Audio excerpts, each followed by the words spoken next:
ചടങ്ങുകൾക്ക് തുടക്കമാകുന്നത് ശുദ്ധ പുണ്യാഹത്തോടുകൂടി 10:15 അടുപ്പ് വെട്ട് നടക്കുക. കണ്ണകി ചരിത്രത്തിൽ പാണ്ഡ്യരാജാവിന്റെ വധം നടത്തുന്ന ഭാഗം തോറ്റംപാട്ടുകാർ പാടിക്കഴിഞ്ഞാൽ ഉടൻ തന്നെ തന്ത്രി പരമേശ്വരൻ വാസുദേവൻ ഭട്ടതിരിപ്പാടിന്റെ സാന്നിധ്യത്തിൽ മേൽശാന്തി വി മുരളീധരൻ നമ്പൂതിരി ശ്രീകോവിൽ നിന്നുള്ള ദീപം ക്ഷേത്ര തിടപ്പള്ളിയിലെ പൊങ്കാല അടുപ്പിലേക്ക് പടരും.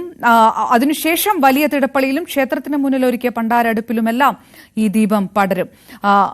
ഈ പണ്ടാര അടുപ്പിൽ നിന്ന് പകരുന്ന ദീപമാണ് ലക്ഷക്കണക്കിന് ഉള്ള ഭക്തരായിട്ടുള്ളവരുടെ ഭക്ത സ്ത്രീകളുടെ അടുപ്പുകളെ തീ പടരുക.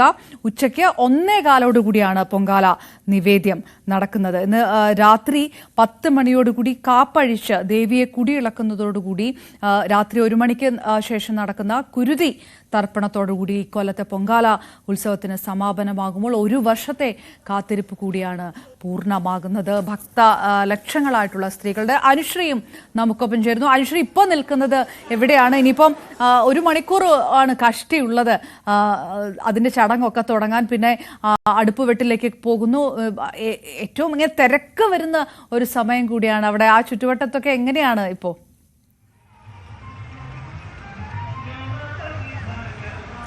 അപർണ, ഞാനിപ്പോൾ നിൽക്കുന്നത് തമ്പാനൂരാണ്. തമ്പാനൂര് എല്ലാ ഒരുക്കങ്ങളും പൂർത്തിയായി കഴിഞ്ഞു. എല്ലാവരും അടുപ്പൊക്കെ ഒരുക്കി എല്ലാം റെഡിയാക്കി വെച്ച് ഇനി പണ്ടാര അടുപ്പിൽ തീ പകരുന്നത് കാത്തിരിക്കുകയാണ്. ഏകദേശം 10:15 തന്നെ പണ്ടാര അടുപ്പിൽ അഗ്നി പകരുന്നതോടുകൂടി ഇവിടെ എല്ലാവരും പൊങ്കാല സമർപ്പണത്തിനുള്ള ഒരുക്കങ്ങൾ തുടങ്ങിക്കഴിയും.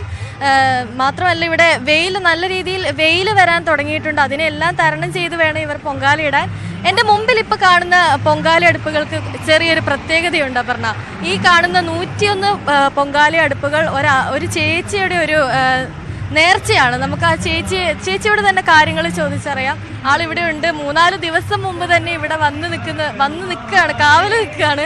അടുപ്പാരും എടുത്തോണ്ട് പോകാതിരിക്കാൻ, സ്ഥലം ആരും കൊണ്ടുപോകാതിരിക്കാൻ കാവൽ നിൽക്കുന്ന ഒരാളാണ്. ചേച്ചി എവിടുന്നാ വരുന്നത്? ഞാൻ കായംകുളം സ്ഥലത്ത് കറ്റാനം. ഇപ്പൊ 101 അടുപ്പ് ഇവിടെ ഒരുക്കി വെച്ചിട്ടുണ്ട്. നേർച്ചയല്ലേ? നേർച്ചയാ. എന്തായിരുന്നു നേർച്ച? ഞാൻ എൻ്റെ മോന് വേണ്ടിയിട്ട് കഴിഞ്ഞ പ്രാവശ്യം 51 പൊങ്കാല ഇട്ടപ്പം പറഞ്ഞതാ ഒരു കാര്യം സാധിക്കാൻ വേണ്ടിയിട്ട്. അതിപ്പം എനിക്കത് വെളിപ്പെടുത്താൻ പറ്റത്തില്ല. അതാണ് എൻ്റെ അമ്മ എൻ്റെ ആഗ്രഹം സാധിച്ചു തന്നു.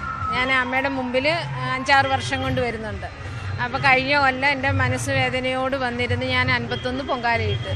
അന്നേരം ഞാൻ നേർന്നപ്പോൾ അതിൻ്റെ കാര്യം സാധിച്ചപ്പോൾ എൻ്റെ മോനെയും കൊണ്ട് ഇടിയിക്കുന്നത്. എല്ലാ വർഷവും വരാറുണ്ട് ഇവിടെ? എല്ലാ വർഷം വരാറുണ്ട്. ഒരു 8 വർഷത്തോളമായി ഇപ്പം. അപ്പൊ ഇവിടെ എല്ലാവരും ഒരടുപ്പ് കൂട്ടാൻ തന്നെ ഭയങ്കര ബുദ്ധിമുട്ടിലാണ്, സ്ഥലമില്ല. അപ്പൊ എങ്ങനെ ഈ 101 അടുപ്പുകൾ എങ്ങനെ കൂട്ടാൻ പറ്റി? ഞാൻ 4 ദിവസത്തേക്ക് മുമ്പേ വന്നു.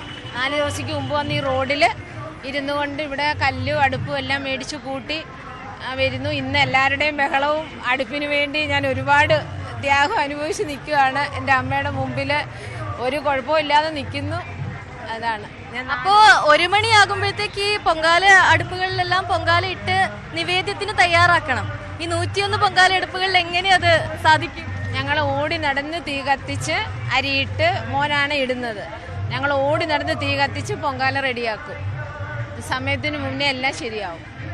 അതാണ് എൻ്റെ അമ്മ ഞങ്ങളെ അനുഗ്രഹിക്കും. അമ്മയുടെ ശക്തിയും ബലവും ഞങ്ങളുടെ കൂടെ ഉണ്ട്. അമ്മയുടെ അനുഗ്രഹത്തോടെ ഞങ്ങൾ ഇടാനാണ് നിൽക്കുന്നത്. വ്രതത്തോടാണ് അമ്മ ഞങ്ങളെ അനുഗ്രഹിക്കും എന്നുള്ള വിശ്വാസത്തോടെ ഞങ്ങൾ നിൽക്കുന്നു. കൂടെ ഒരുപാട് പേര് വന്നിട്ടുണ്ട്? ഇല്ല, ഞങ്ങൾ 5-6 പേരേ ഉള്ളൂ.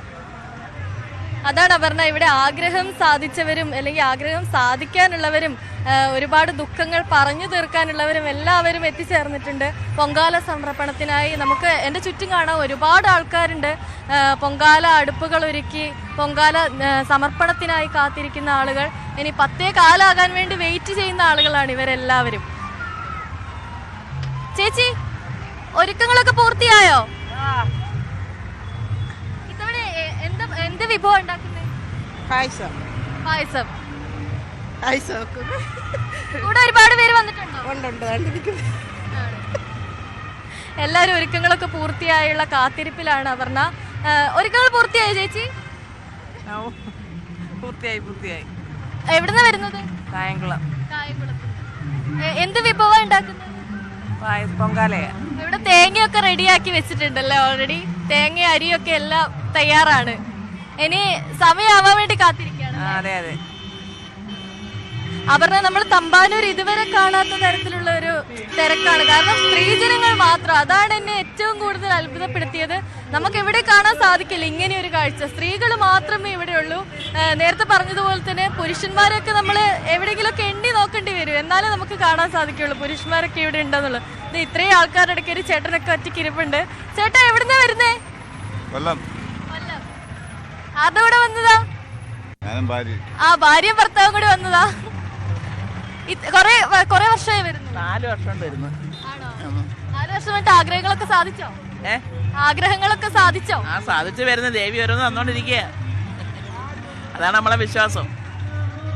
നിങ്ങൾ രണ്ടാളും മാത്രമേ വന്നുള്ളൂ? നമ്മളെ വീട്ടിൽ നമ്മളെ ഉള്ളു, നമ്മളെ പരിസരത്തുള്ളവരൊക്കെ ഉണ്ട്. ഭാര്യയ്ക്ക് കൂട്ടായിട്ട് വന്നതാണോ ഭർത്താവ്? ഒറ്റയ്ക്കായി പോകണ്ട? ആല് വയ്യായിരുന്നു, അങ്ങനെ ചേട്ടാ ഇതെല്ലാം പറഞ്ഞുകൊണ്ട് വരുമായിരുന്നു. അതാണ്, കാല് വയ്യാത്തത് കൊണ്ട് കൂടെ ഭർത്താവ് വന്നു. അതുകൊണ്ട് ഇവിടെ കൂട്ടിരിക്കുകയാണ്, ചേച്ചിക്ക് കൂട്ടിരിക്കുകയാണ് ഭർത്താവ്. ഒറ്റയ്ക്കായി പോകണ്ടെന്നുള്ളൊരു, ഒറ്റയ്ക്കാക്കില്ല എന്നുള്ള ഒരു ഇതില് ഭാര്യയ്ക്ക് കൂട്ടിരിക്കുകയാണ് ഭർത്താവ്. ചേച്ചി, ഒരുക്കങ്ങളൊക്കെ പൂർത്തിയായോ? പൂർത്തിയായി. എവിടെയാ പൊങ്കാല? അടുപ്പിരിക്കുന്നത് അപ്പുറത്തായിരുന്നു. ആണോ? അപ്പൊ എന്താ ഇങ്ങനെ സാധാരണ ആരും ഇങ്ങനെ ഇറങ്ങി നടക്കുന്നതല്ലേ? ചേച്ചി എന്താ എല്ലാം കാണാൻ ഇറങ്ങിയതാണോ? ഇല്ല, പൊങ്കാല ഇടാൻ വേണ്ടി വന്നേ. ആണോ? ഓ, ഞങ്ങൾ പൊങ്കാലയ്ക്ക് വേണ്ടി വന്നു. നമ്മൾ ഇത്രയും കുറച്ച് അടുപ്പിന് വേണ്ടി കുറെ ബുദ്ധിമുട്ടുണ്ടായിരുന്നു. ഇപ്പം കുഴപ്പമൊന്നുമില്ല. അതാ ഞാൻ ചോദിച്ചത്. സാധാരണ എല്ലാരും പൊങ്കാല അടുപ്പിട്ടിട്ടേ അവർക്കൊപ്പമാണ്. ഒരുപാട് ദൂരത്തു നിന്നൊക്കെ വരുന്ന ആൾക്കാരാണ്. ഇതൊരു ദൂരം ഒരു വിഷയമല്ല, ഉറക്കം വിഷയമല്ല, ഈ യാത്ര വിഷയമല്ല, ഈ രാത്രി മുഴുവൻ ഉള്ള കാത്തിരിപ്പ് അത് വിഷയമാകുന്നില്ല. ഈ ചൂടും പുകയും ഒന്നും വിഷയമല്ല. മണിക്കൂറുകൾ നിന്നുകൊണ്ടാണ് അതിനുള്ളൊരു ശക്തി ആറ്റുകാലമ്മ തന്നെ തരുന്നു എന്നാണ് ഈ ഭക്ത ലക്ഷങ്ങളൊക്കെ പറയുകയും ചെയ്യുന്നത്. വളരെ പ്രധാനപ്പെട്ട ദിവസം, പൂരനാളും പൗർണമിയും ഒക്കെ ചേർന്ന് വരുന്ന ദിവസം കൂടി നടക്കുന്ന പൊങ്കാലയാണ്. എത്ര തിരക്കാണെങ്കിൽ പോലും പരസ്പരം സഹകരിച്ചുകൊണ്ട് ആ തിരക്ക് സ്വയം ക്രമീകരിക്കാൻ തന്നെ ഭക്തജനങ്ങൾ ശ്രമിക്കുകയും ചെയ്യുന്ന അങ്ങനെ ഒരു കൂട്ടായ്മ കൂടി ഈ സ്ത്രീകളുടെ വലിയ ഉത്സവത്തിനകത്തുണ്ട്. ശ്രീജയും ഒപ്പം അശ്വതിയും ആറ്റുകാൽ അമ്പലത്തിന്റെ നടയ്ക്ക് മുന്നിൽ നിന്നുകൊണ്ട് വീണ്ടും ചേരുകയാണ്. ഇനിയിപ്പം 1 മണിക്കൂർ മാത്രം ബാക്കി ഉള്ളൂ ഈ ചടങ്ങ് തുടങ്ങാനായിട്ട്. അപ്പോൾ ഈ 1 മണിക്കൂറാണ് ഇനി പെട്ടെന്ന് എല്ലാം റെഡിയാക്കുന്ന സമയങ്ങളൊക്കെയാണ്. എല്ലാവരും ആ അടുപ്പൂട്ടിലേക്കൊക്കെ കടക്കുന്ന ഒരു സമയത്തൊക്കെ അപ്പൊ തിരക്ക് ഇങ്ങനെ കൂടിക്കൊണ്ടിരിക്കുകയാണ് അവിടെ, അല്ലേ?